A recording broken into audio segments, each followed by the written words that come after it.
Okay, so I'm going to show you how to hand sew a basting stitch. So I just made a little line here to just help me guide my stitch. Then I got my needle and a thread, and then I made a knot on the end. I wanted my thread to be a little bit thicker just to show you guys the line in the stitch here in the muslin.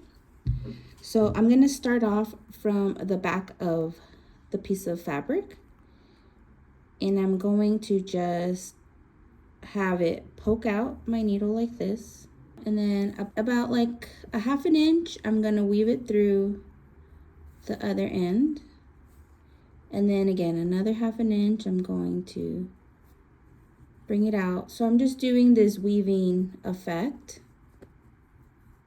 like this, and then I'm just going to pull it through so you can see the line. Then I'm gonna start it off again, about a ½ inch.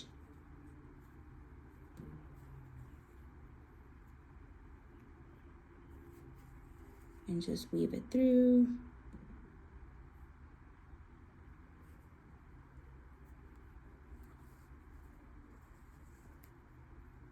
I'm gonna pull it through again.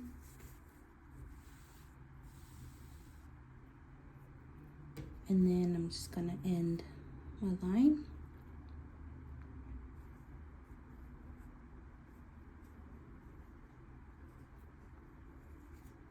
So basting stitches are used for just holding your fabric into place. Like if you were going to add a zipper and you wanted to hold down the zipper onto the fabric, I would do a quick basting stitch. So my zipper is just holding onto the piece of fabric until I fully secure my zipper in.